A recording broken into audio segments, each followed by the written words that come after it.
हिंदी भाषा नहीं भावों की अभिव्यक्ति है। हिंदी भाषा नहीं भावों की अभिव्यक्ति है। यह मातृभूमि पर मर मिटने की भक्ति है। यह मातृभूमि पर मर मिटने की भक्ति है। आप सभी दोस्तों, दर्शकों और इस चैनल से जुड़े सभी छात्र छात्राओं को हिंदी दिवस की ढेर सारी हार्दिक शुभकामनाएं, बधाइयाँ। जैसे आप सभी जानते हैं स्टूडेंट्स, आज 14 सितंबर जिसको हम लोग हिंदी दिवस के उपलक्ष्य में मनाते आ रहे हैं और मनाते रहेंगे। खास करके हम संस्कृत प्रेमी तो संस्कृत दिवस, संस्कृत सप्ताह, हिंदी दिवस सबको मनाते हैं और उससे कोई आपत्ति भी नहीं होनी चाहिए।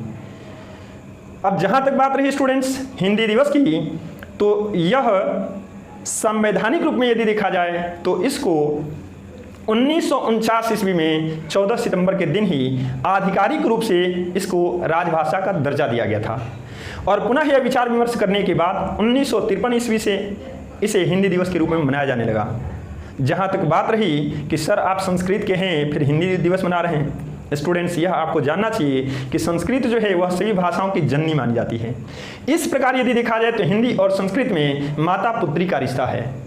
यदि संस्कृत माँ के रूप में है तो हिंदी भी उसकी पुत्री के रूप में है। और बताओ ना, क्या कोई माँ अपनी पुत्री से अलग रह सकती है क्या? ये बड़ा ही उलझा हुआ प्रश्न है जिसका जवाब शायद अंततः आप भी देंगे, नहीं सर आप जो कर रहे हैं वो ठीक कर रहे हैं।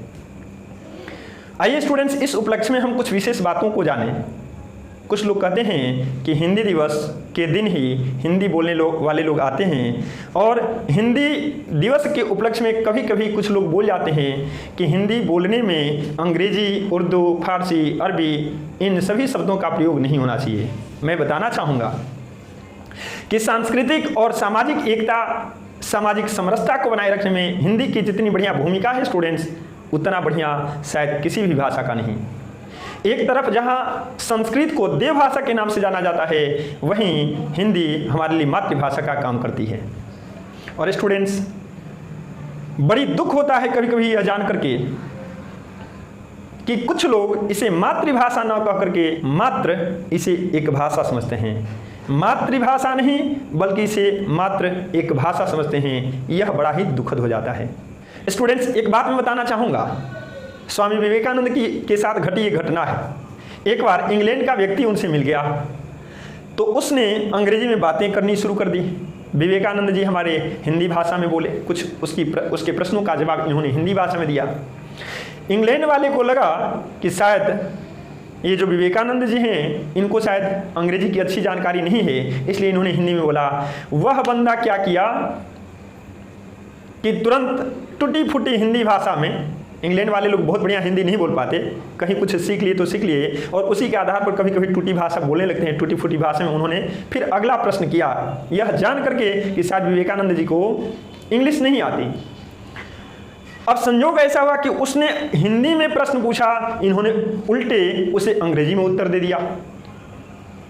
अब इंग्लैंड वाले को बड़ा आश्चर्य हुआ। उसने प्रश्न किया विवेकानंद जी से, मान्यवर आपसे मैंने जब अंग्रेजी में पूछा तो आपने हिंदी में उत्तर बताया, लेकिन जब मैंने हिंदी में प्रश्न किया तो आपने अंग्रेजी में क्यों उत्तर बताया? तो विवेकानंद जी ने बड़ी सरलता से, बड़ी विनम्रता से जवाब दिया। कहे साहब जानते हैं आप अंग्रेजी में बोल रहे थे, आप अपनी मातृभाषा को प्रदर्शित कर रहे थे, आप अपनी मातृभाषा को सम्मान दे रहे थे। तो मैंने सोचा कि जब आप अपनी मातृभाषा का सम्मान दे सकते हैं तो भला मैं पीछे क्यों रहूं? पुनः मैंने भी वही सोच करके अपनी मातृभाषा में आपको जवाब दिया। लेकिन पुनः जब आपका दूसरा वाक्य आया और वह हिंदी में था, मैं समझ गया कि अब आप मेरी भाषा को सम्मान देने के उद्देश्य से आप ऐसा बोल रहे हैं, तो मैंने भी ठीक वैसा ही किया जो आपने किया था। अर्थात मैंने भी आपकी मातृभाषा का सम्मान करते हुए अंग्रेजी भाषा में मैंने आपको जवाब दे दिया। तो स्टूडेंट्स मैं यह बताना चाहूँगा कि हिंदी जो है, हिंदी यह कैसे सबको एकजुट करके रखती है, कैसे सबको एक साथ लेकर के चलती है, इसका बहुत बड़ा उदाहरण आप तत्सम शब्दों को ले लीजिए, संस्कृत के शब्दों को हिंदी अपने पास रखता है। आप तद्भव शब्दों को ले लीजिए तो संस्कृत के बिगड़े हुए रूप को भी हिंदी एक्सेप्ट करता है, हिंदी स्वीकृत करता है।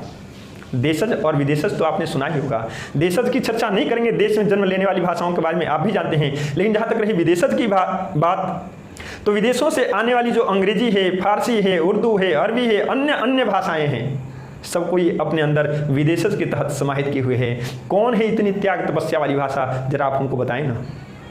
इसलिए स्टूडेंट्स, हिंदी की यदि हम चर्चा करें तो संस्कृत के बाद यदि मेरी नज़र में मेरे सामने कोई प्रश्न करे कि संस्कृत के बाद आपको सबसे प्रिय भाषा कौन सी है, मेरा जवाब होगा साहब हिंदी है वह प्रिय भाषा जो संस्कृत की बेटी के रूप में जानी जाती है, और हम लोग भरपूर उसका समर्थन करते हैं क्योंकि वही सामाजिक और सांस्कृतिक एकता को बनाए रखने में अपना महत्वपूर्ण योगदान देती है।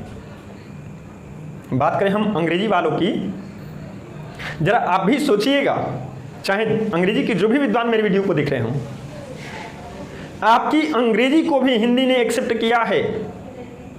बहुत सारे ऐसे शब्द हैं जो अंग्रेजी से हिंदी में लिए गए हैं, लेकिन क्या आप बता पाएंगे कि कक्षा में यदि बच्चों को पढ़ाना हो तो आप इंग्लिश को समझाने के लिए, अंग्रेजी को समझाने के लिए, अंग्रेजी के किस्से कहानियों को बताने के लिए किस भाषा का प्रयोग करते हैं?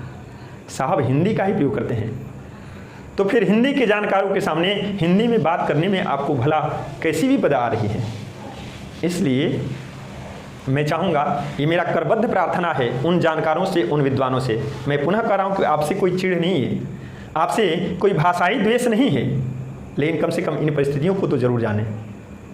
यदि आप अंग्रेजी के विद्वान हैं और कोई संस्कृत का विद्वान, जैसे ही आपने अंग्रेजी में प्रश्न किया, संस्कृत में यदि कोई जवाब देते, कैसा लगेगा आपको? ज़रा बताइए ना हमको, मज़ा आएगा? नहीं, जलने वाली कोई बात नहीं, ईर्ष्या वाली कोई बात नहीं है। आप, हम हिंदी भाषी सभी एक दूसरे के साथ हैं, सभी एक दूसरे के भाई बहन हैं।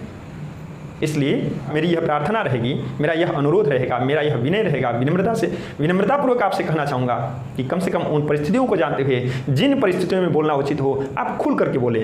यदि अंग्रेजी बोलने वालों की मंडली में है, भरपूर बोलिए, खुल के बोलिए।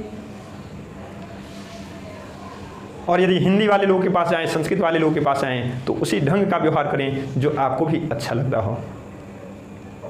हिंदी की श्रेष्ठता को अंतिम इन पंक्तियों से आप समझ सकते हैं, और इन्हीं पंक्तियों के साथ मैं अपनी वाणी को भी विराम देना चाहूँगा कि हिंदी की ना करो चिंदी, हिंदी की ना करो चिंदी, हिंदी है मेरे देश की बिंदी, हिंदी है मेरे देश की बिंदी। जय हिंद, जय हिंदी।